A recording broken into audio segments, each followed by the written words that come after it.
পাল্টা উপনির্বাচনে বিরোধী দল তৃণমূল কংগ্রেসের শোচনীয় পরাজয় ও জামানত বাজেয়াপ্ত হওয়া নিয়ে তীব্র কটাক্ষ করলেন বামফ্রন্ট নেতা সায়ন ব্যানার্জি।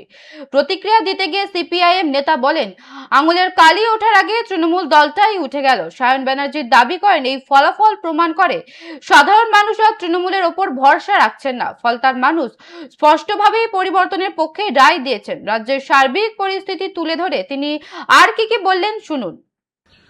বিধানসভা নির্বাচনের আঙ্গুল থেকে এখনো কালি ওঠেনি, তার আগে তৃণমূল দলটা উঠে গেল।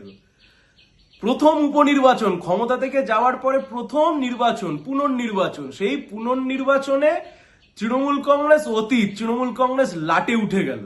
দেওয়াল স্পষ্ট, দেওয়াল পরিষ্কার। পশ্চিমবাংলার নতুন বাইনারি, সেই বাইনারি হচ্ছে প্রধান বিরোধী দল, প্রধান বিরোধী শক্তি, রাস্তার প্রধান বিরোধী শক্তি। একজন এমএলএ নিয়ে রাস্তার প্রধান বিরোধী শক্তি, বাংলার রাজনীতির প্রধান বিরোধী শক্তি আমরা, লাল ঝান্ডা, সিপিআইএম, বামপন্থীরা।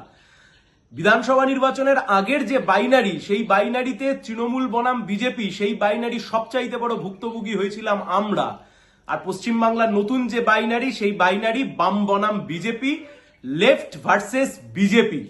এই বাইনারি আগামী ভবিষ্যতে পশ্চিমবাংলার ইতিহাস, পশ্চিমবাংলার রাজনীতির ইতিহাসে নতুন সমীকরণ তৈরি করবে। আসলে ডায়মন্ড হারবার মডেল, ভাইপোর মডেল, তৃণমূলের 1.5 লক্ষ লিড 2024 সালের ফলতা, 2024 সালের ডায়মন্ড হারবারের নির্বাচনের, লোকসভা নির্বাচনের, তা যে আসলে গোটাটাই ছাপ্পা, গোটাটাই ভুয়ো, তা আজ দিনের আলোর মতো স্পষ্ট হয়ে গেল।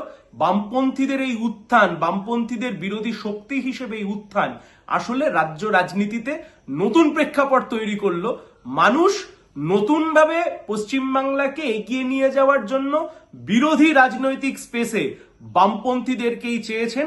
এই লড়াই বিধানসভায় একজন বিধায়ক, তার সাথে আইএসএফ এর আরো একজন বিধায়ক, তাকে নিয়ে বাংলার মানুষকে সাথে নিয়ে রাস্তায় বিজেপির বিরুদ্ধে এই লড়াই, সেই লড়াই আমরা বামপন্থীরা লড়ব। তৃণমূল অতীত, তৃণমূল ইতিহাসের আস্থা করতে গিয়ে স্থান নিয়েছে।